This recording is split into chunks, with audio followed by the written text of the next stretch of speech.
And we are live from one of the most coveted matchups in the Dick Campbell Gym from not only my time at York, but really that I can remember in my lifetime, as the Glenbard West Hilltoppers, led by Braden Huff, come into town and try to knock off the 7-2 Dukes. Would like to give a shout out to the broadcast crew, including Jack Borchers, Gavin Connerly, and Zach Ortlieb. My right-hand man tonight will be Joshua Melvin, and we will hear a word from him right after the national anthem.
And following that beautiful performance of the national anthem by York's very own band, we are back. As mentioned previously, the Hilltoppers coming to the Dick Campbell Gym. Hilltoppers sitting at 9-0 on the year, and almost more impressively, they have a plus 241 point differential on the season. Not something that you hear too often. And as for the Dukes of York sitting at 7-2, plus 81 on the year, you know, the vibe around school this year has been that this Dukes team could beat just about anybody. But when it comes to the Hilltoppers, they have quite the match on their hands, Josh. Very interesting matchup. The Hilltoppers ranked #1 in the state. I know we're both raring to go.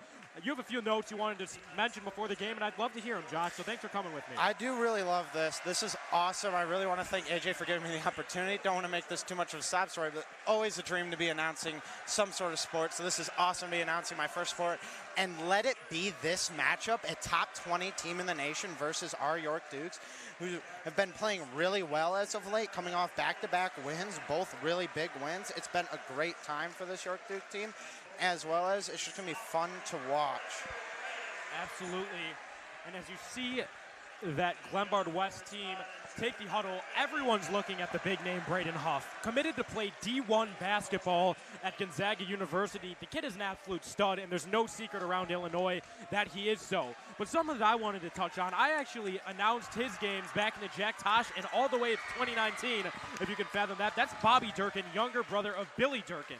They, of course, were the brother duo at Hinsdale South that gave the Dukes so much trouble, brought them all the way down to the wire. And now Bobby, here at Glenbard West, transferred over, and he has really been the #2 option to Braden Huff this season, which is something to say when a team like Glenbard West has 7 players being recruited on the national level.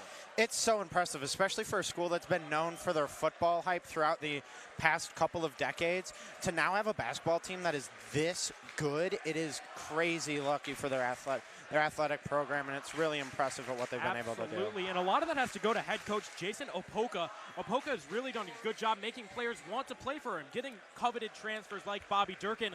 I mean, he had the pick of the litter in terms of where he wanted to go, but he wanted to play alongside Braden Huff and under this Opoka system, and that has led to this 9-0 Glenbard West Hilltopper start to the season. As you see, the large listed at 6'11", Braden Huff wins the tip, and the Hilltoppers start off on offense. That's Bobby Durkin, number 33. He is a very big player for a shooting guard, but this entire Glenbard West team is huge. No smaller than 6'5" in the starting lineup.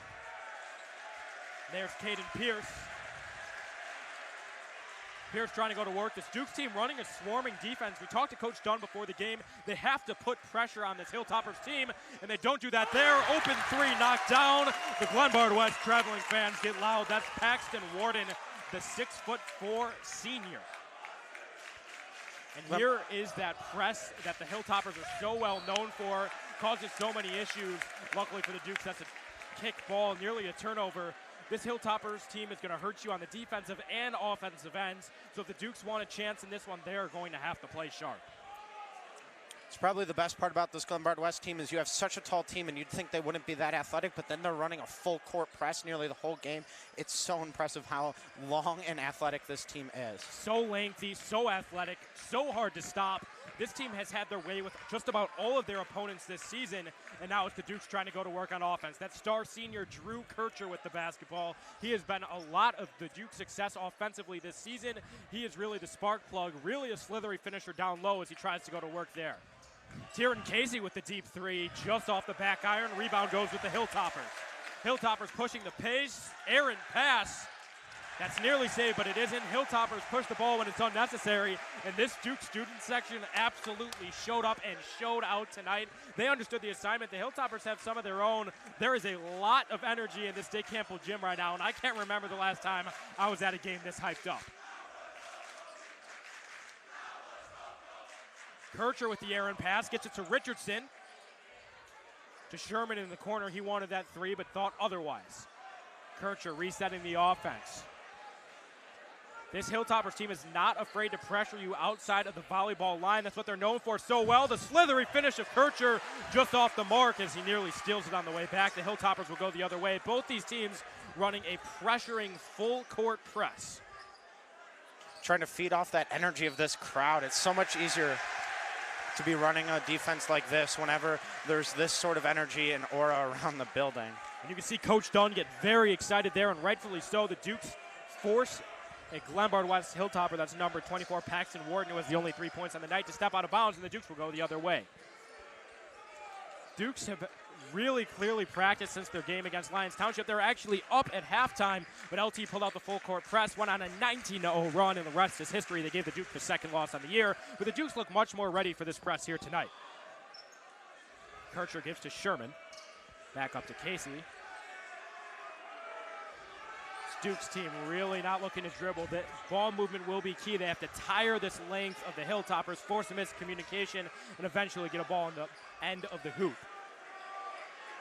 Now it's Richardson who wants it up top. Sherman opts to dribble instead, gives it back to Casey. Casey working his way inside, gets Alex Sherman the three. He's a sharpshooter. That one's just off the mark, and that's where that height comes into play. That's Ryan Renfro listed at 6'8". The Dukes don't have anyone near that height. Comes down with it easily there, no contention. And there he is, Durkin inside, nearly a slam, but actually not the right decision to try to throw it down. But Ryan Renfro on the other end gets his own rebound. He's a big kid. This whole team is full of big kids. Hilltoppers up 5-0.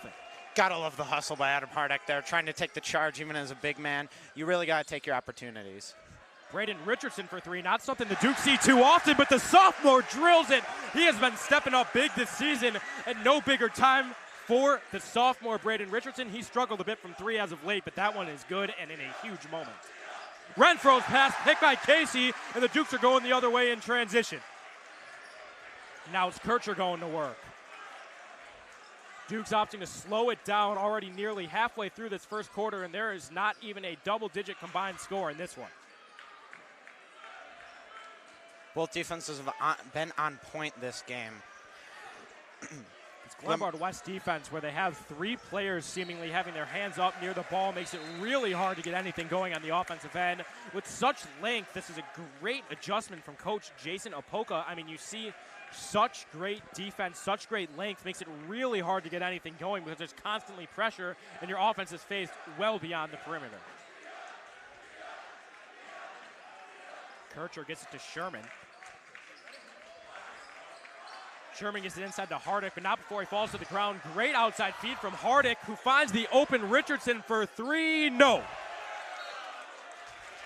And that's an over-the-back call on Alex Sherman. That'll be his first and the first foul of the night for either team. Hilltoppers will get possession. I do really love this Glenbard West defense. A fun little fact, I'm an ultimate Frisbee player, and we play the same zone defense where we do a cup, where we make a cup around the person with the ball, and then we play deep zone with the last 2 players.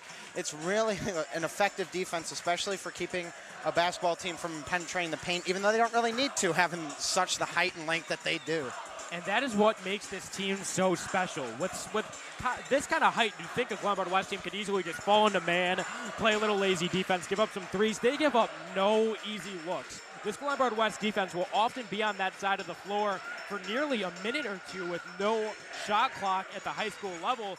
And really, they're fine with that. Tire out the offense, make them switch in fresh legs while they get to keep all these D1 recruits on the floor. It's really ingenious. And I've got to say, I mean, they have so much talent, but a lot of that is due to the grooming of this coaching staff. And this Glenbard West Hilltopper staff has really, really gotten much better over the years. For sure, for sure. This is a great team, and especially the way that they're able to keep the conditioning of their guys at such a high level throughout the game by using that defensive zone is, you know, there's not a ton of movement. There's not a lot of running around. That's the one nervous thing that I have about this York Dukes defense is how long can their conditioning last? How long is their endurance going to last to where they're going to play this heavy, heavy rotation, heavy closeout game where you're attacking the whole time on the defensive end?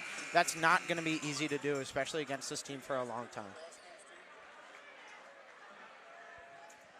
And the Dukes make a change. Looks like will be Chris Danko out there for the first time today. That's an interesting move. The Dukes putting a second sophomore on the floor with Braden Richardson. We haven't seen too much of him this season, but I know the coaching staff loves his explosiveness and what he brings to this full court press.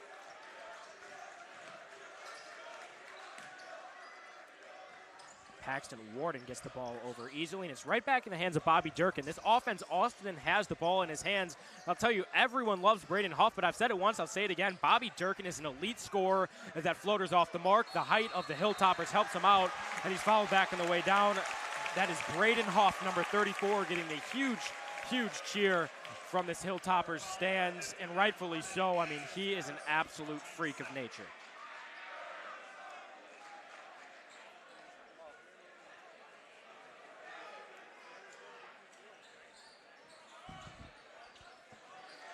And now it's Huff on the outside. Gives it back to Warden. Paxton Warden, 6'4", very, very tall for a guard at this level, but at this team it's considered small as the skip pass leads to an open look, and the Hilltoppers don't miss those. That's number 24, Paxton Warden, the man I was just talking about. Only 6'4", which, as I said, only really an understatement, but on this team it looks small. And going the other way is the sophomore Chris Danko. Too hard off the glass. Going the other way are the Hilltoppers, and that's Huff. One-on-one with Hardick, who tries to draw the charge and gets it. Adam Hardick with the play. Not many guys are brave enough to get in the face of Braden Huff, but Adam Hardick is. He's done it to just about every big in this conference, and he does it again. Braden Huff draws the charge, and he's forced to come out. The overrated chance come out maybe a bit early for that as the Dukes trail by 5. And we certainly don't have any Gonzaga recruits sitting on our bench currently, but regardless, huge play from Hardick. Richardson, they've loved him from beyond the arc tonight. He knocks down another one. The sophomore cuts the Hilltoppers lead to 2.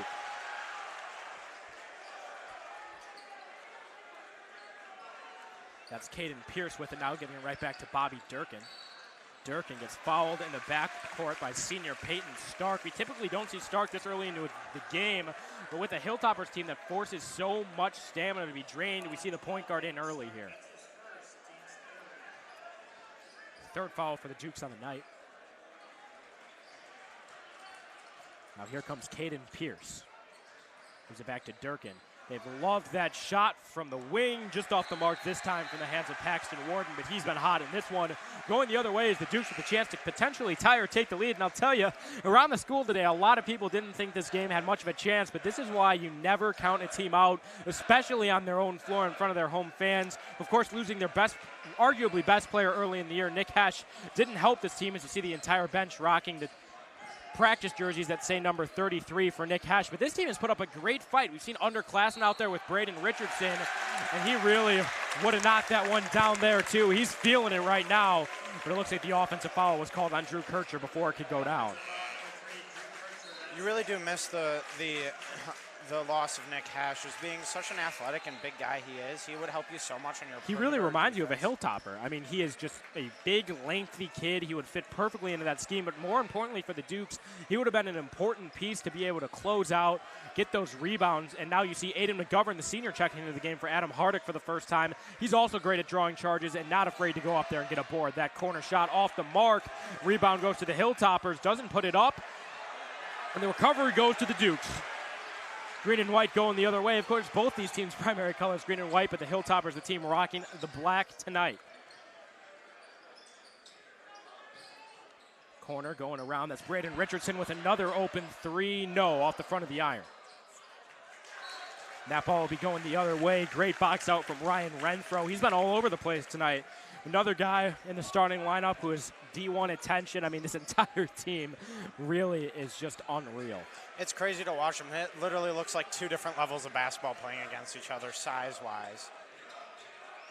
That's not a knock at this Dukes team, who's really done a good job playing above their height. This team has hops, but it's not anything you can do there. Ryan Renfro, just the bigger guy, goes over 3 Dukes defenders and extends the lead to 4.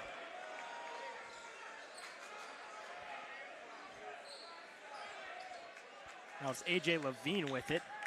It's been a great 6th man for this Dukes team, but Kircher gets trapped at the line, and going the other way will be Hilltoppers basketball. No, looks like Coach Dunn got a timeout off before the potential travel, but the Dukes now forced to burn a timeout early, down by 4. That's what that trap does. It forces turnovers and it forces timeouts, and Josh, with only 6 points to show for this really vengeance fight in this first quarter, I mean, it really goes to show how great this GBW defense really is. For sure, but I think even the better effort is the 10 points that we've allowed. It's nearly the end of the first quarter here, and we've only allowed 10 points. Like, yeah, we've only scored 6. That's not the best offensive performance you'd love to see, but against this team, any points is good points, especially when you're playing defense like that. If you're keeping it within 4 after every quarter, that's going to be a good outlook towards the end of the game, and maybe you hit a couple of your shots, you get a couple free looks, you either close that gap, and maybe you come back. I mean, I'll tell you, I walked up here at the start of the game by that Glenbard West bench, and these kids are huge. So it really is impressive to see what this Dukes defense has been able to do with them. Not afraid to take charges, not afraid to go up for rebounds, and it's really led to their semi-success so far in this one. McGovern calling for it in the middle. He had him, but chose to give it to Kircher on the outside. This Dukes team has really opted to slow down the pace on the offensive end, and it's eventually led to both of Braden Richardson's open 3-point shots. Now you see Richardson almost playing the 2 position here. They love what they've seen from him from outside, but it doesn't matter. Drew Kircher gets inside and cuts this Hilltoppers lead to 2. Drew Kircher having an awesome season, almost averaging 13 points again. Again, it's really been the hub of this offense, but this offense has played well as a team. And the offensive end isn't the only thing special for Kircher, as you see that shot go from the hands of Jack Cardwell.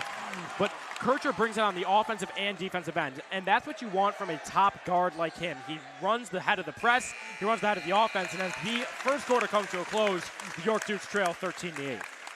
Really good quarter by the Dukes. I'm really proud of what they were able to do. They let up a couple of really easy shots that, of course, Glenbard West was going to hit, but like, you can't ask them to be perfect every single time down, especially against a team like this. We're going to be raving about their height and length all game. It might get annoying, but like, what else are you going to talk about when you have a team that's starting everyone above the height of 6'4", and they have 3 guys who can all play at the height of 6'8" and above? A lot of these guys are, you know, to be like Anthony, they're a lot like Anthony Davis in the way where Anthony Davis grew up playing point guard because he was a small kid. He was 5'10" going into his junior year of high school. Hit his growth spurt, and then boom, you're a kid with skills and now size. That's what a lot of these kids are with Ryan Renfro, Bobby Durkin, obviously, and most obviously, Braden Huff, who's a 3-star, .9 composite score hard commit to Gonzaga, and right now they're #1 recruit that they have coming down the pipeline for next year. And speaking of Bobby Durkin, I was looking for that in that Tosh tournament back in 2019. I remember watching him on the Hornets and thinking to myself, and actually telling former York Sports Network Bobby Hessling, if this kid could grow a couple more inches, he is going to be special. Now you see him on this Hilltoppers team, no points to show for it thus far, but he has had the ball in his hands a lot tonight. This team has a lot of trust in him, and rightfully so. Number 33 is just an absolute animal.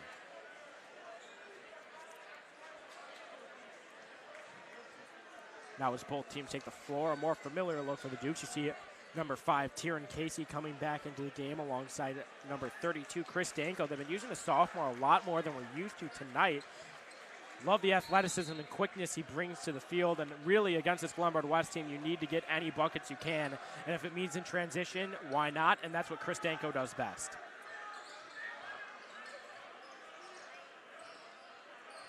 Kircher working his way through the trap, gives to Danko. Back to Kircher. Kircher not afraid to dribble. He's willing to take his time against this defense, try to find a hole. This is Casey waiting for it. Kircher gets trapped, gives it to Casey, who is nearly backcourt. The Hilltoppers want it, but don't get it. Now it's Casey bobbling the basketball. They tried to get a pick and roll there with Adam, but that's probably the best part about this defense is the way that NBA or basketball is going with the pick and roll heavy offenses. This zone defense allows them to not. And that's Tyron Casey for 3. Just as you were talking about the unsuccessful screen, that one worked well. Hardick with a bit of a baseline screen. Got Tyron Casey open on the outside, and I agree, most of the time it's great against the pick and roll, but one thing that we noticed before this game is those screens on the block have led to open looks for teams against this Hilltoppers team. What happens when you run a trappy defense like this, it leads to openings. There's never a zone without openings. Otherwise, every team would run it, and the Duke's trying to capitalize on those tonight. What a play by Braden Huff there, blocking it and being able to jump back. Oh, going for it. Oh, no call. No, the blocking call. Blocking call. Looks like it will be a block against number 35, Aiden McGovern, willing to put his body on the line against such a big guy like Braden Huff. That's what many love from Aiden McGovern. He is really good, plays fearless, and is not afraid to try to draw a charge, but that time just barely didn't get his feet set, and it sends Huff to the line to shoot 2.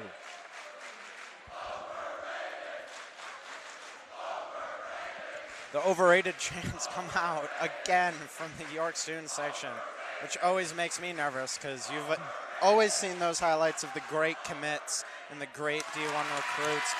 And this Duke's team can chant overrated all they want. But I don't think anyone in that Duke student section is planning on going Division I to play for the Gonzaga Bulldogs. Exactly, and then you love those highlight reels whenever they come out on Instagram of the D1 commit with overrated chants going on behind them and then dropping 40. It's scary whenever that comes out. I do have to say, this Duke team has done a great job. I mean, that was Huff's first 2 points on the night. It's not too often you see a D1 commit against a team like the Dukes not get their first points until a bit into the second quarter. So this Duke team has done a good job locking him down thus far. Has not been having the best night so far, but that does not mean it will continue that way. And now it's Kircher, once again trying to dribble through the press, willing to take his time, and now he picks up the dribble, forced to make a move, and skip passes to Hardick on the outside. Now it's Casey. This Dukes team clearly sees something they like when dribbling inside the zone, because most of the time you wouldn't want to pick up your dribble and have to use it in this kind of situation, but the Dukes clearly see something that they want to take advantage of, and that's a kick ball. That's as blatant as they come. Just put the foot out and kicked it like a soccer ball there. Is a move to reset the defense, but whenever you're in that position, you don't really need to reset it. And it gives the Dukes a chance, more importantly, to reset the offense. Most of the time a kickball is a last second kind of thing that you do if you really need it. Didn't seem like the Hilltoppers needed it there, and now the Dukes get a bit of a breather heading back onto the offensive end. He went for another kickball there. Interesting to see him targeting it when they go for that outside pass. It looks like he's been doing that all game, trying to go for that kickball just to try and throw off the offense. And now it's Casey trying to give it to Hardick. The errant pass is intercepted and going the other way. That's Durkin with the beautiful feed inside. He'll be fouled on the way up. And Tyron just said, wow, and rightfully so. Casey tried to get in the way of Durkin. That's just a case of a major height differential and a great pass from the hands of Durkin. I mean, you see Casey, this is just 2 utterly different squads. There's times you'll see, of course not against this Hilltoppers team because they have so much height, but there's a lot of times you'll see the 5'11 Tyron Casey running the 4 for this Dukes team. Coach Dawn not afraid to run small ball, whereas the Hilltoppers nearly never seen with someone below 6'4 on the floor. One interesting thing about this defense is the way that they've not been trapping the offense that much. They haven't been going for the steal. They've been playing conservative. That means they're a little, just that tiny bit scared of this Duke's offense to hit threes. Hardick with a successful pass there, finds the open Richardson inside, and the attempted glass shows the athleticism, but Braden Richardson has showed up tonight. 8 of the Duke's 13 points, and he is really keeping them in this one. I have first period PE with him, and he told me he was excited to get his chance, play against so many good players. He said, you know, he's a guy who plays up to competition, very much doing so tonight, and Durkin shot just off the mark after being contested by who else but Braden Richardson. Having a career night here, only 2 years into his time here at York. Excited to see where he'll go in the future. First year on varsity, and a lot of comparisons have been drawn to Nick Hesh, how he loves to sit in the corner, pop those threes, and really, rightfully so, as you see Kircher frustrated, telling Sherman, you got to stay in the wing. That would have been an open look. The miscommunication, though, gives the Hilltoppers the ball, and against a team like the Hilltoppers, you can't have too many of those. Not at all. But, you know, you got to forgive and forget and move on, because that's how you're going to be able to stay in this game, even if you make mistakes like that. Here comes Pierce, his only point so far from the line. Right back to Pierce, who gives to Durkin. Durkin is really just an offensive weapon. He could pull the three, he could get inside, he's a good passer. Really an offensive type of player, but he holds his own on the defensive end too, and that's why this Hilltopper team loves him so much. And Braden Huff with the grown man slam. Oh my goodness, Braden Huff. That's the Gonzaga commit, in case you couldn't tell. That was a dunk. Oh, and Sherman nearly answers from the corner, rattles out, and now the Hilltoppers going the other way. No, it's Kircher with the steal, wants a three of his own. This time it's good. Duke's answer with an answer of their own, only trailing by 2. I'll tell you, that was a bit of a highlight reel in that last minute, Josh. That was unbelievable on both ends. That should have been a foul there on Braden Huff. He is much taller than Alex Sherman, and he just put his arm on top of his head and started to push him down. Don't know how that wasn't an offensive foul, but nonetheless, a timeout on the floor. Will be a 90-second mask timeout, 1 per quarter due to COVID protocols, and we've been used to seeing those throughout the year, but this is a game where it's just as vital as ever. They're really made so that you can get that stamina back from wearing a mask. It's supposed to account for that. And in a game with both teams playing such cut-mouth, cutthroat basketball, it's a very, very important time to have that kind of break. And now with both teams getting a breather, both teams drawing up plays, you can see Coach Dunn is very happy with how his team has played, and rightfully so. He looks excited, and he should. This Duke team trailing by only 2. I mean, there was talks around the school today that the Hilltoppers would reach the triple-digit mark, and right now they only have 18 points over halfway into the second quarter, Josh. It's so impressive. I was really nervous that they were going to do that, especially after we beat them in football this year. Go Dukes. That they were going to pull out that anger with this great basketball team and throw it onto this Duke's basketball team. But we've really handled it well. And one person I really wanted to, he hasn't been bad this year not this year, but today by any means he's been quite good. But one person I think could be an X factor is Alex Sherman. As you've shown, he's very athletic and very smart coming up and playing press against Braden Huff, as well as locking down your guy, Bobby Durkin. Bobby Durkin, blanked on his name there for a sec. Him and Tieran have done a really good job on Durkin. I mean, going into the game, I was making bold statements as much to say that I thought Durkin was closer to Huff than really anyone else on the team. But Tieran, Casey, and Alex Sherman have done a really good job limiting his offensive ability. And he's so tall he could shoot over guys. With Casey and Sherman with the athleticism to be able to jump up, get up there, and contest the shots have done a great job. And now that is Braden Huff knocking down another one from the line. He's almost automatic from there, and that's where he draws the comparisons to Gonzaga's current projected #1 pick, Chet Holmgren. Both tall, lanky guys who play both up and down the court, and really a lot of people are saying they expect him to take that role over when he is there next year. He could also take over the role of power forward depending on what other recruits they bring in, since he is so athletic. He can play that 4 like Drew Timme, who is there currently. Kircher gets fouled there by Caden Pierce, but absolutely, I mean, he's a versatile offensive and defensive weapon.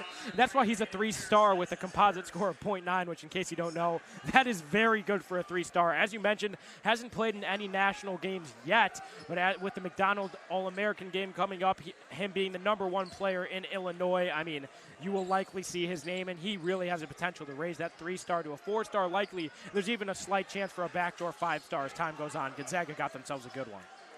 Richardson wanted the deep 3, opted not to take it, likely smartly so, as the Dukes get to reset their offense with Kircher at the wing. Throws up to Adam at the top. Gives it to Danko. We see two sophomores on the floor again, and they love to give the ball to one another. They have a great connection that is Danko and Richardson. Now it's Hardick trying to work on the outside, not really where you want him. That's why he rightly just quickly passed it off. Now that's Kircher. Trying to work his way inside. You can tell he wanted to shoot that one from before, but Huff from behind absolutely denies it. Duke's able to recover, and inside to Adam Hardick. You know, he'll get the credit on the scoreboard for that one, but oh my goodness, the credit should go to A.J. Levine. The bounce pass perfectly placed. That's a good shot that cuts this lead right back to 2. Wonderful shot, but you know who got that offensive rebound in the trees? That was Adam Hardick who was able to get that, so he should... That's just too easy. Can't have Kircher one-on-one with a guy of the height of Bobby Durkin. He goes to the rim, could have thrown it down, decided to just put it in himself and really get the lead back up to 4 in a pretty easy effort. That was the first time I've seen this Hilltoppers defense not aggressive on the outside. The only guy they'll let shoot the 3 is Adam Hardick, and he rightly just passed it right off. I've played with and against Adam for a lot of years, but the one thing, he may not be the best shooter, but he is a great passer from the outside. You see the great shot contest from Danko. Coach very excited that the sophomore is able to make an impact like that, but then the Hilltoppers press works out there. Too easy for Caden Pierce, puts it in and extends the lead to 6.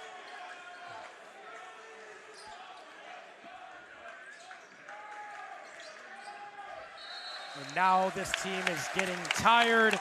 Danko just trips, throws the ball out of bounds, and gives the Hilltoppers a free possession. At this point, you could see this team's very tired and very in need of the halftime. So you want to make some rotation changes to keep these guys fresh towards the end of the half. You want to keep that point differential within 10 going into halftime. That would be such an accomplishment for this York Duke team. That's Paxton Warden back in the game after the foul. He went out. First time we've seen him back on the floor. He was huge for this Hilltoppers team in the first quarter. And there he is, Bobby Durkin. Right when we said that he was getting locked up a bit, puts up 4 quick points and extends the lead right back up to 8. To be honest, Alex Sherman's on the bench, so we really need him back out there. And Braden Richardson for 3. This would be big. Just off the back of the iron, and now the Hilltoppers with a lot of momentum going the other way. First time we've seen him, that's Ken Buckles out there. Gives it to Huff in the corner. No good from Braden Huff. Going the other way is Danko. To Casey, gives to Kircher. Overrated chance, come back out. Under a minute to go in this first half. That's Adam Hardick for 3. Off the mark there. He had the open pass, wanted it himself. Nearly had it, but that time probably should have given it off. From the corner, and now you hear Glenbard West chanting an overrated chant of their own. Both student sections getting into it as that shot is up and off the mark. That's number 24, Paxton Warden, who's been really automatic from there. And the Dukes with the mental error. You can see the huffing and puffing. They are tired, and as you mentioned, they could really use a halftime break full of adjustments. Josh, these stands are packed. I don't think that the ambient noise is doing any justice for them. I haven't seen a Dukes parking lot without spots really since back in the Frank Toohey days. I mean, I haven't seen it since the Frank Toohey days. Of course, he went off to play at Air Force. That was one of the best Dukes teams I've witnessed in my entire life. Really early in Doran's tenure there. He did a great job. But, I mean, this place is rowdy, it's wild, it's full of fans, full of students, full of alum, and really there's no band here with how many people. I mean, with how many people are here, they couldn't bring in the band, and this place is still absolutely electric. Yeah, you gotta love it. I mean, you miss the band because the band really makes the atmosphere. We're so glad to have them back at football games this year. But we're unfortunately missing them this year, but we have 2 full sections all the way back. Yes. They will be here today, just to clarify, to get word from Jack Borchers. They are currently at a concert. They will be here in the future. Wanted to clarify there, but regardless, I don't think many people are watching the stream for band updates. No offense to the band. I think most people are watching this with 30 seconds left in the half. Duke's trailing by 8. And now it is the Hilltoppers getting ready to pass it in. That's Caden Pierce who will do it. And running the point guard at 6'6", 195. He is not your typical point guard and not your typical inbound man, but I mean, that's just how deep and electric this Hilltoppers team is. I mean, you can only say it so many times.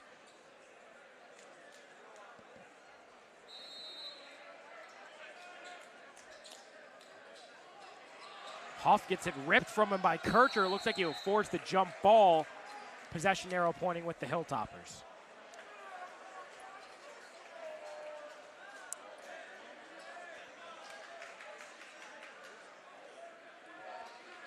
Yet again, it'll be Pierce to inbound. This time he'll go over the top to Durkin. Much smarter than the last session where he forced it into Huff. And now that's a foul on sophomore Chris Danko. And with that being the 8th foul, it will send the Hilltoppers automatically to the line. They're now in the bonus.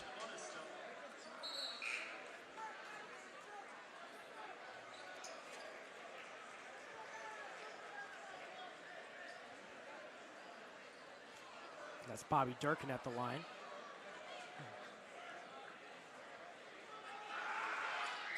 Durkin's first one is good. Of course, that's a 1-and-1 shot. Very vital that you make the first one so you get the second free throw. They are called free throws, charity stripe, whatever. It's supposed to be free points. And Durkin, a really good example of being automatic from the line. He has been very good from there this season.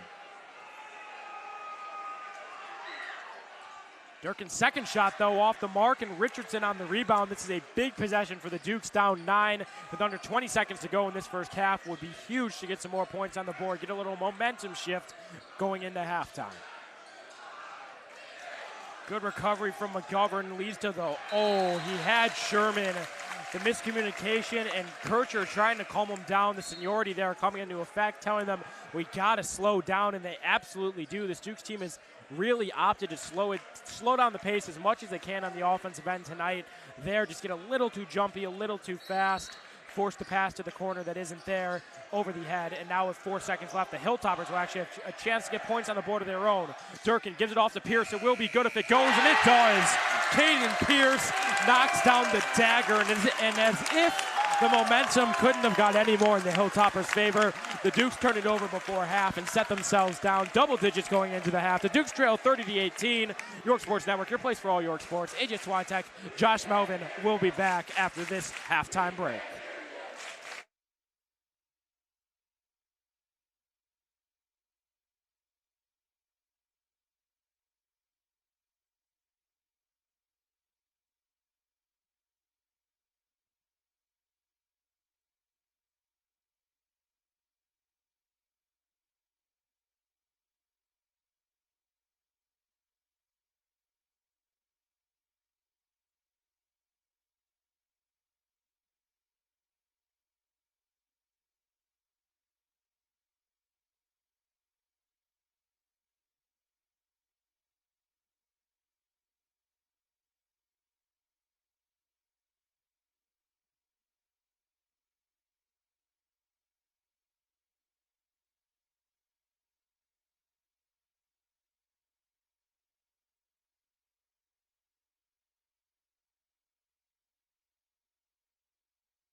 sounds good.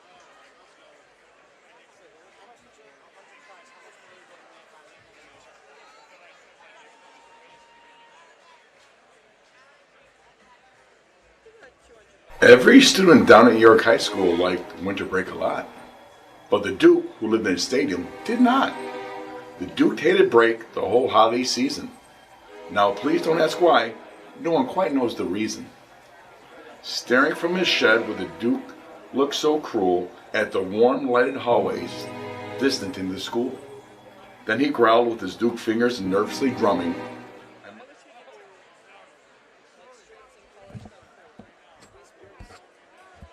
That is the one that I would absolutely be able to do. Esports? If they wanted me to commentate like a Rocket League match, I got you. Like, I would be on. It'd be the only stream I'd actually enjoy. It's only 7:20. Every student down at York High School liked winter break a lot, but the Duke, who lived in the stadium, did not. I was so confused.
And we are back. Apologies due to the tech issues at halftime. Producer Jack Borchers tried to play the Christmas video. He had a bit of a technical difficulty there. But regardless, if you're interested in seeing the one shot, a.k.a. lip dub, put together by YTV Productions, it is on the YTV Productions YouTube. It is out there. Jack tried playing it for everybody. Just couldn't happen this time. But regardless, here we go. Third quarter underway. Duke's trailing by 12. They will start with possession and hopefully have something drawn up here because they really can't afford to go down too much more. And that's another attempted kick ball Really interesting strategy at the top by Caden Pierce. Not something you see too often, and they get the kick ball and clap about it. So clearly something they see about liking to put their feet out. I guess it makes it that much harder to complete a pass, and they're confident in their inbounding abilities. Once again, to bring up ultimate frisbee. We always do that, and it is also a kick violation. It's just fun to throw off. Drew Kircher off platform through the defense. Oh my goodness. Landed funny, came up funny, doesn't matter. Drew Kircher is so slithery, not only by the rim, but clearly beyond the arc too. Great finish from Kircher, cuts the lead to 9.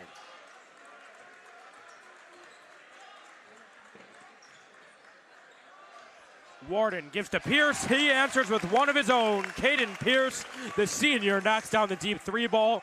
And you know, that one was much easier than the one of Drew Kircher. That was a much easier shot, wide open there. Hilltoppers found a hole in the defense and knocked down the open 3. Casey to Sherman.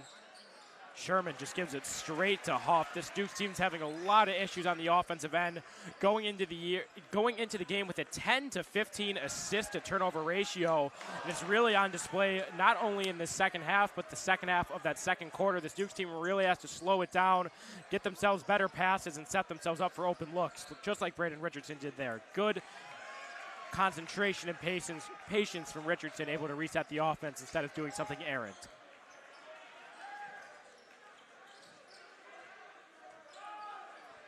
Kircher to Richardson. He's got Casey open, but he doesn't look to him. Goes to Richardson in the corner instead, and Richardson by the rim. Huff isn't having any of that. Barely has to get off the ground to stop that one, and the Hilltoppers are going in the other direction. Attempted lob, great jump stop from Casey, but it's Huff for 3. No, Huff has not really been on from beyond the arc tonight. Not something that happens too often, but this Hilltoppers team has really taken advantage of that because they're so good at crashing the offensive glass. After a few missed attempts there from the Hilltoppers, the Dukes are going the other way. Fakes the pass to Casey, leaves this defense a little off guard, gets Richardson the ball down in the post. They've gone to that baseline drive by Richardson, 3 straight drives. I think they're trying to get the defense to crash. Tyron Casey, I'm sorry to interrupt, but Casey with the deep 3 ball. As you mentioned, they've been pushing it down to Richardson low, trying to make them switch out of this zone defense that eliminates the 3. Didn't work there, but it didn't matter. Casey pulled up with a deep 3, clearly feeling his shot there, and this lead is down to single digits for the Hilltoppers. Oh, but a wide open guy in the corner, and not a guy you want to leave open. He is automatic. Paxton Warden is having a night. He's up to 9 now, all of which have come from beyond the arc. Kircher gets a rip from him, but luckily goes right to Sherman. This is turning into a 3-point onslaught for both teams, but that one's off the mark. Durkin wants a 3 of his own and got it. That one was down Alex Sherman's throat. That was in his mouth. That's one where the height advantage makes a big difference. Just really didn't even feel the presence of the defender there. Rose above him, shot a huge 3. And now just like that, Hilltopper student section already chanting ball game over with a 15-point lead here with 4:55 to go in the third quarter, Josh. That's the scary part about this team, is that all their guys can shoot, and that's what makes this lead so big. That is the scary part about this team, is that even though we were within it for the first quarter and a half, within a 5-point lead the entire first quarter and a half, they just pull away at this point in the game. That was the issue that I was looking at going in, is we had a 10 to 15 turnover assist ratio, which was not great, but we are still 7-2 with a plus 81. That shows that this team can get even better. If Absolutely. we're not playing that well and we're playing extremely sloppy and we're still able to win games, our only 2 losses are top 25 teams in the state in Lions and Glenbrook South, which is a team that this Glenbard West team was able to beat by only 3 points. Yeah, they really brought them down to the wire. Glenbrook South, a really solid team. And as you mentioned, this Dukes team has been able to come out with wins, even not playing necessarily their best basketball to start the year. And it really goes to show how talented this team is, really being overlooked at a lot of sources. But this Dukes team has really gone off to a nice 7-2 start. As you mentioned, only 2 losses to some of the top teams in the state. And they will be a team to look out for in the Holiday Tosh Classic coming up from December 26th to the 31st. Now Kircher trying to do it all himself, gets it ripped away, probably should have passed that one off, and here comes Paxton Warden. Warden to Huff, gives it up to Dusick. Back to Durkin from the wing, that one's just off the mark. Hardick fights for the rebound and is able to get it out of bounds, and it will be going the other way with the Dukes. This Dukes defense has really been able to recover, even though their offense has been sloppy over the last quarter of time.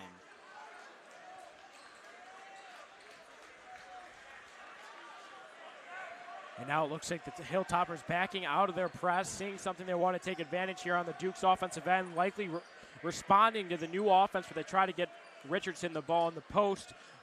Much more well set up for that now with two guys set up right on the blocks.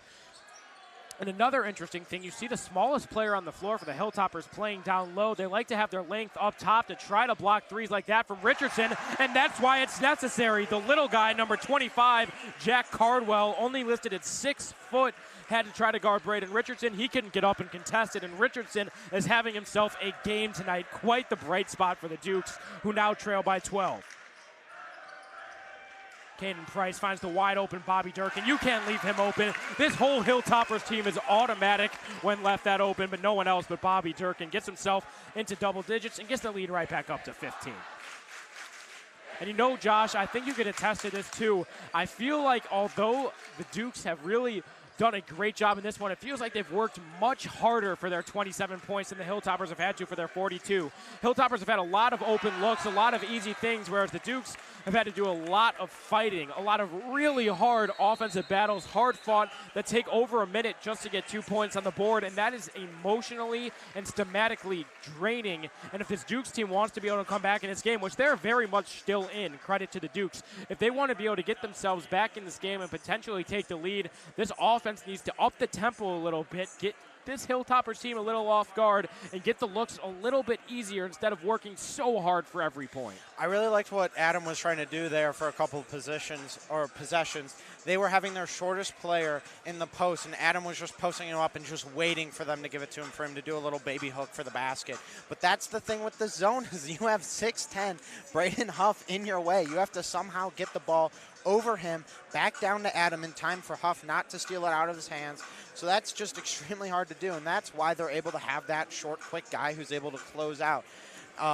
Typically, you have a taller player there, hence their starting lineup being all 6'4 plus. You have that 6'4 guy, the quote-unquote smallest guy on the court.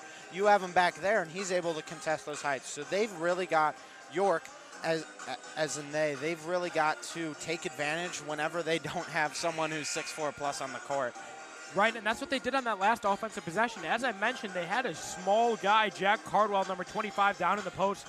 Only 6 foot tall, and he's coming back onto the court now. Because this Glenbard West team loves to use all of their length up top, it leaves the corners and the baseline a bit vulnerable. And if the Dukes have faith in Braden Richardson, as we both know they do, he should be a huge target on the offensive end for the rest of this one. And this is where Hesh would really come in handy as a primary ball handler, as a taller primary ball handler. He'd be able to get it over these tall guys a bit better than these 6'1" guards that we're currently playing. And there's so much contemplating being done on what would have happened, the what ifs, if you will, if Hesh was still healthy, didn't tear that ACL so early in the season, and he would have been a huge help in this one. So a shout out does go out, and our condolences do go out with Nick Hesh, who really had a big senior year ahead of him. But regardless, the Dukes have done a really good job adjusting. Sophomore Braden Richardson has stepped into a major role, and clearly he's doing a good job in it as the ball's in his hands here late into a vital conference play matchup. Now it's Danko, another sophomore with the ball, getting trapped in the corner by Durkin, forced to give it off. It looks like this Glenbard West team has turned into a man defense with a little bit of a sag-off from the weak side defenders, which is really helping them clamp this team at the three-point line instead of the volleyball line, which is what they've been doing before. Absolutely. They noticed that the Dukes were going to start applying the pressure, and they didn't allow it to happen. Switch to a man, switch to the fact that almost everyone on the court, I think everyone is on the court, who is guarding a player of the Dukes is taller and longer than them. So it makes it really hard for this Dukes team, who really has had to run a lot of small ball this season. They have to adjust their strategy, and credit to Coach Dunn. He's done a relatively good job tonight in doing so.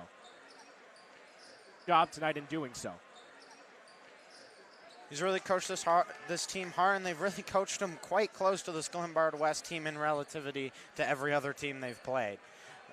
Considering the fact that they've won their games by an average of 26.8 points per game. That's an air ball from A.J. Levine, another member of the YTV crew here at York High School. Pierce in the corner gives to Durkin. Durkin back across to Cardwell, who gives it to Huff in the post. He is on the court all game. The kid is an athletic freak. Gets inside and gets his 8th points on the night, extends his lead to 17. And that's what makes this team so crazy. When your Division I Gonzaga recruit only has 8 points, if this was a team like the Rolling Meadows team we are used to seeing before with Max Christie, if he only had 8 points, this would be a completely different game. The Dukes would be all over it.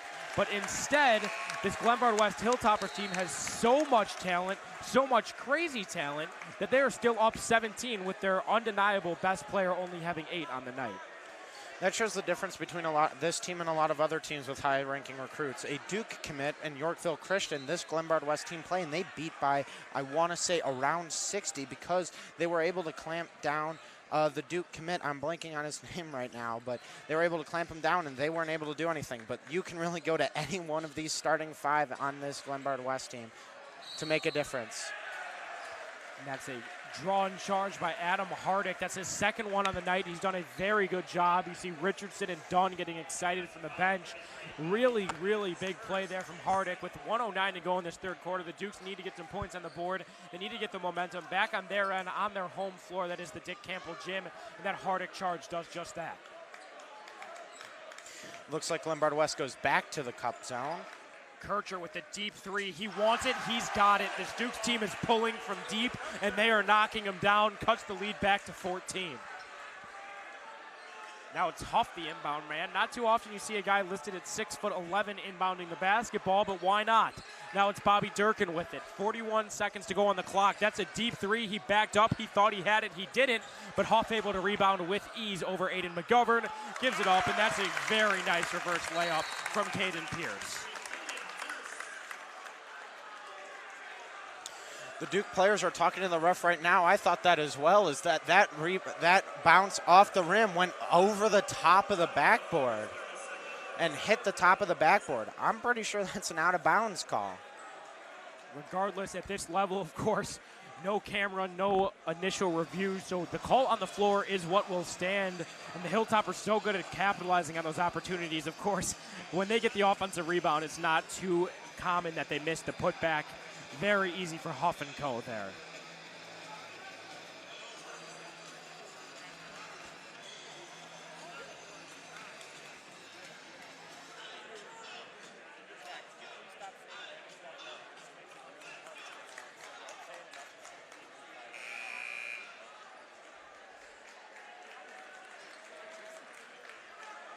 And now it's Danko to inbound. Looks like they did make that call.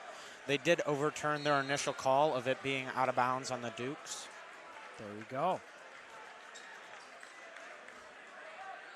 And now it's Kircher. And no, they did not. Still trailing by 16 are the Dukes. Now with 16 seconds to go, looks like they'll hold for the last possession. Now it's 10 seconds on the clock. Kircher to McGovern. Dukes and Coach Dunn really good at these scripted plays. Glenbard West trying to throw them off. Dukes aren't listening. 4 seconds, 3 seconds, 2 seconds. Kircher forced to take the contested look. It's off the mark. And now heading into the 4th quarter, the Dukes trail 46-30. They put up a good fight in this one, but if the Dukes want to walk away with the win, they are going to need to be nearly spotless in this 4th quarter, Josh. They really are. This has been a really good game by the Dukes team, and that just shows the greatness of this Glenbard West team, which is really unfortunate because this team is playing hard and playing well, and it's never really the best feeling, but hopefully Coach Duncan can get this team riled up going into the Jack Tosh tournament, and hopefully they could come out with a good result from that tournament despite a demoralizing loss like this one hopefully will not be. Absolutely. And as you mentioned, Josh, prior to the game, a lot of people were scoffing at you when you said that if Nick Hesh was in this game, you could see the Dukes potentially walking away with the win. Now, I'm not saying that Nick Hesh is a generational player that could potentially cut an entire 16-point lead off the board, but it is really interesting to think what the star would have been able to do because the Dukes keeping themselves in this game, I mean, really without their best player and their longest, tallest, just really the guy who lines up against Braden Huff and company best on the bench. I mean, it's really interesting to think about what would have happened if Nick Hesh could be in this game. Hesh is a complete stud, really started to come into his own every year under this Coach Doran, now Coach Dunn system, and it's just really unfortunate to have to see him be on the bench for his senior year because, I mean, frankly, I was just excited to see what he could do. He was really a great sharpshooter, good from inside, one of the lone Dukes who could throw down a mean jam when contested, and unfortunately, the Dukes will be without him for the rest of the season after tearing that ACL. Now on the other side is the Hilltoppers working. Caden Pierce gives to Huff, who does an errant pass there. Great play by Aiden McGovern to break it up. Going the other way is Drew Kircher in transition. Finds Chris Danko in the corner, doesn't want it, and Huff, you know, I can see why if you're Chris Danko, you don't see Huff out of nowhere there. Looked like he had a wide open layup. When you're 6'11", really, you only have to be one step away. Just steps in his way, kind of puts his hand up, if you will.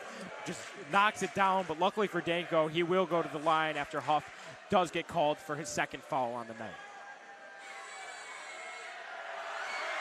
It's impressive when a player like that, who's that offensively good, is able to make reads like that, who's able to see that he's not going to take the three and try and take the easier shot because he's got the aggressive closeout going in, and just be able to be 2 steps away from the volleyball line in high school. It's just something you don't see very often. And that's the thing. I mean, you see great offensive players all the time. You don't necessarily see 6'11" players all the time, but you see great offensive threats all the time. But to be committed to a school like Gonzaga, you have to be special on both sides of the floor. And Huff put it on display there. Really just a beautiful backdoor read, able to get in the way of Danko and ultimately force him to only come away with a great possession with only 1 point, not 2. Corner sharpshooter, that's up, and it is good. Not a doubt in anyone in the gym's mind there. You cannot leave Paxton Warden open from the corner. He's up to 12. He is the Hilltoppers' leading scorer tonight. Now Kircher gives to Sherman, who gives to Hardick. McGovern now in the corner. Duke's team going back to the ball movement offense we saw early in the first that did ultimately work out pretty well for them. Danko hesitates on his 3, goes for a mid-range jumper and gets it. Huge shot from the sophomore, cuts the lead back to 16 with 6:49 to go in the fourth quarter. And what a wonderful job by Alex Sherman that was. Great dribble penetration and then to get the ball back out, and with that kind of velocity, that's really impressive. Now it's Pierce, who gets it ripped from him by Danko. Danko has a couple of nice possessions, but he isn't able to hang on to it.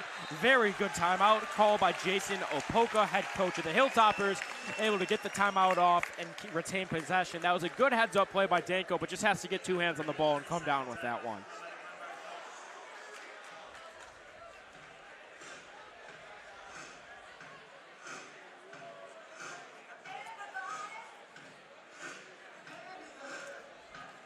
Not to take away any credit from this Dukes team, but the more you watch, the more you miss Nick Hesh, because this team could really compete for a victory if Nick Hesh was here. And I just always remember one of the most embarrassing moments of my life, freshman year, PE.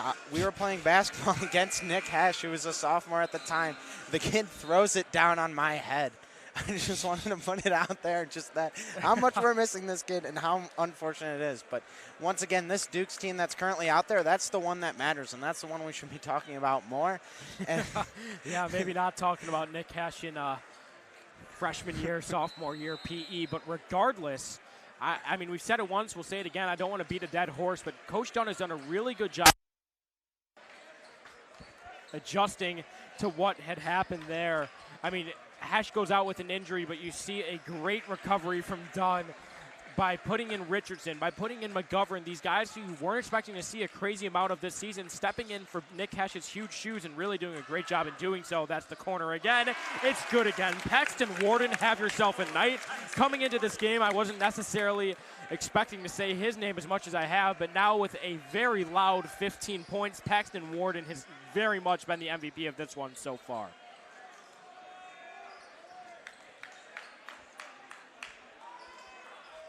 Danko, contested 3, air ball. But McGovern able to get it. Just a pass back to Kircher. Kircher gives to Hardick, who resets the offense back up with Sherman. Giving back to Kircher. Looks like Glenbard West goes back to their trapping defense, keeping this Dukes team guessing, and it helps get that Drew Kircher shot off the mark. Both teams starting to look a little bit more tired, and really no blame there. With 5:30 to go in this game, Hilltoppers looking to go up more than 20 Paxton Warden hasn't missed many of those tonight, but that one's off the mark.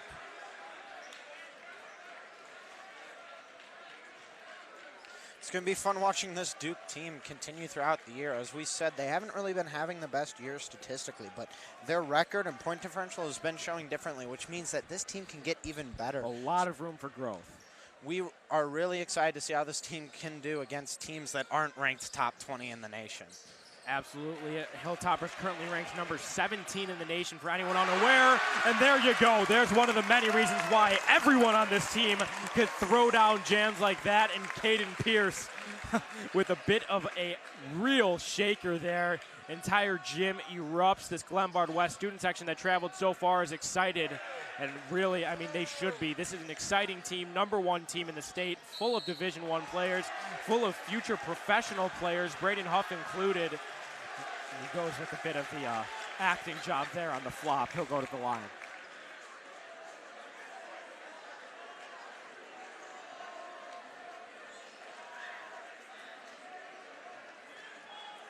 I remember watching Huff back in my sophomore year as well, and everyone knew how good he was going to be. That was, of course, considered the Max Christie tournament, who's now, by many on-viewers, as he's now playing at Michigan State as a freshman and playing very well. I mean, it's great to be able to say we watched him. But Huff has really come into his own, and although he didn't have the national hype that Christie did, of course, both only a year apart in age, Huff has really done a good job as he just mosses Tieran Casey, if you will. I know it's not basketball, but that was just really just being a bigger player. Nothing Tieran Casey could do there. He's played really well defensively tonight, but the foul comes against him. That's number 5, Tieran Casey's first foul on the night. He has had a really good defensive showing. The really fun part about watching Braden Huff, I've noticed, is that he's not necessarily as dominant as a Christie is, but whenever he gets the ball, it seems like it's so easy for him to get a basket, even at his size. Natural scorer. Natural scorer. You just look at it, you just watch him play, and it's just every time, it's just the easiest thing ever. He puts no effort into it, and it's great. Well, that's the beauty of it. He clearly does put in effort. It just appears effortless as you see another charge draw from Hardick. That's his third drawn charge on the night, and trailing by such a large differential of 21. Really good to see his heart is still in it. Hardick playing until the end, and he's playing well.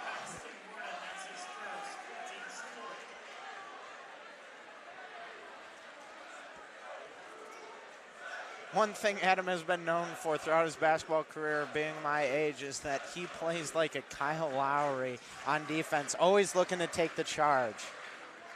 Absolutely. A little bit of a bigger guy than Kyle Lowry, but he is a really, really good guy defensively. As you mentioned, not only at drawing charges, but he's the big guy down there. He's not afraid to contest, and he's really not afraid to put his body on the line. And I know Coach Dunn and company love that, because a big who is of his size, willing to just throw their body on the line like that, take charges from some of the best players in not only the state, not only the Midwest, but in the entire country, is something really, really special that the Dukes have here. As well as an interesting plan by the Glenbard West is that they haven't been isolating either of their bigs on Adam. That shows that how good and how sturdy he's been. Oh, and now it's just getting too much for the Dukes. That's effortless. Goes down the court again. Paxton Warden up to 17 on the night. He's having his coming out party here. He is having a great showing for the Hilltop. Really playing well tonight. Now it's Richardson for 3. We haven't said his name much since the first quarter, and that's an air ball. Richardson trying to get it back outside, recovers himself. Richardson to Levine, got it. A.J. Levine knocks down the 3, and now the deficit is back to 20.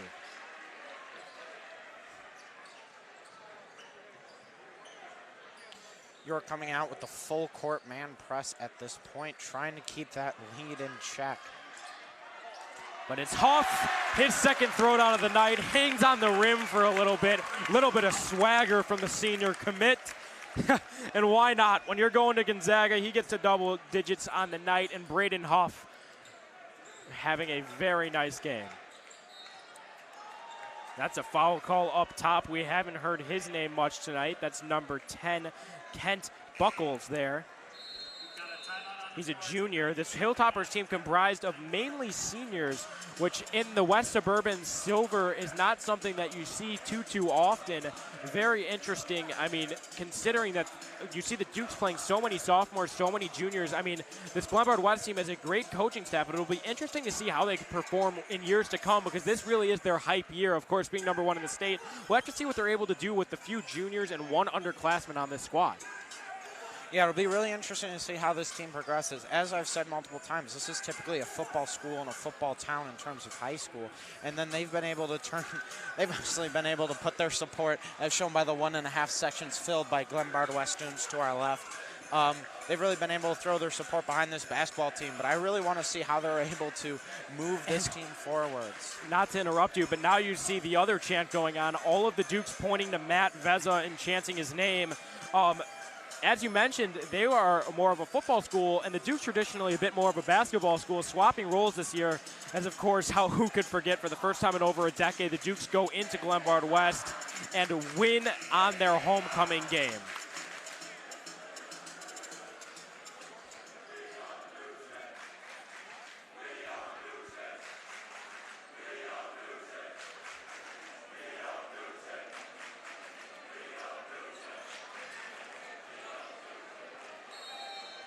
Now it's Levine on the give to Casey. The Dukes team put up a very solid fight tonight. Glenbard West got nowhere near the triple-digit mark that a lot of people were expecting them to tonight. This Dukes team put up a great fight, showed why they're a real contest. I mean, maybe not for first in the West Suburban Silver, as of course, Glenbard West, the #1 team in the state, does reside with them in this conference. But they're going to be a real competitor for second place with likely Lyons Township and Hinsdale Central. They had the lead against LT going into the halftime before that 19-0 run. And as you saw, the Dukes adjusted very well against the full-court press tonight. It will be interesting to see them have their other affair against LT in 2022 on their home floor. And Richardson nearly gets the glass, but it doesn't matter because Bobby Durkin's able to put it in and get the lead right up to 24. It will be interesting to watch because if you've watched this game through the whole time, a lot of the turnovers have come from miscommunications, which will hopefully only get better throughout the year as this team gets more cohesive. And that's Stark inside. Just off the mark. Going the other way is Durkin. This Glenbard West team not afraid to pour it on a bit here. Already up a wide margin, pushing the pace. Now it's the Dukes trying to push the pace, going a little too fast. Lucky Casey's able to respond there and get possession back. Now the three from Levine. Off the back of the iron. Rebound goes to Caden Pierce.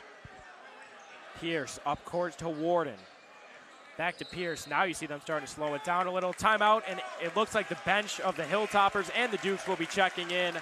Both team starters have had enough. We've seen it. The Hilltoppers outplayed the Dukes in most facets tonight, but a big shout out to the Dukes for what they were able to do. They were able to stick in there for a lot of that first half and some of that third quarter with the best team in the state, a nationally ranked team. So big shout out to what Coach Dunn and company was able to do tonight. Really showed why they are a big competitor in the upcoming Jack Tosh Holiday Classic that will be going on from the 26th to the 31st.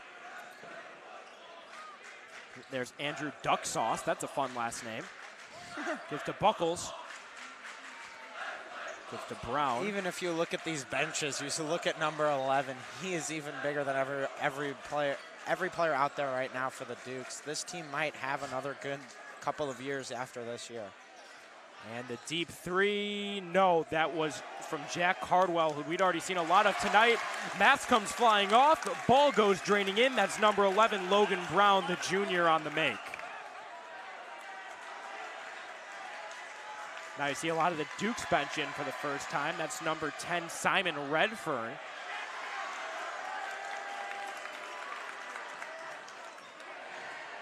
Inside now, the Hilltoppers with the give. They're trying to get some points here. Want to hype up the student section that traveled all the way from Glenbard.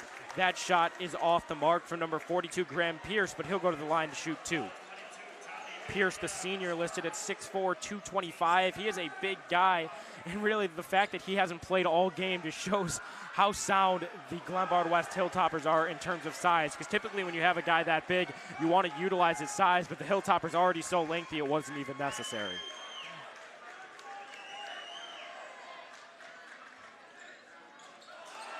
Graham Pierce's other one off the mark. And I just realized, looks like he may be brothers listed with star number 3, Caden Pierce. Pierce, of course, running the point for the Hilltoppers most of tonight, had himself a very good game. So interesting to see Graham Pierce in the game for the first time now. He's a guy who you'd see getting playing time on many other teams. Most of these guys are. This Hilltoppers team just so talented. Even their bench has so many players that would be viable starters on most of the other teams, not only in the conference, but in the state. And with 8 seconds to go, looks like this one will end at a final score of 62-32. Glenbard West Hilltoppers come into the Dick Campbell gym, take care of business, walk away with a 26-point win. The Dukes put up a good fight. Coach Dunn did coach a very good game, but it just wasn't enough for a team with 7 recruits on the national level. The Dukes put up a fight. The next time you'll be hearing from the York Sports Network will be on the Jack Holiday Classic. Excuse me, looks like the audio cut out there. The last time you'll be hearing from us until the Jack Tosh Holiday Classic on December 26th. AJ Swiatek, Josh Melvin. It was really good to have him in the booth. Thank you for coming out for the first time, Josh. York Sports Network, AJ Swiatek signing off.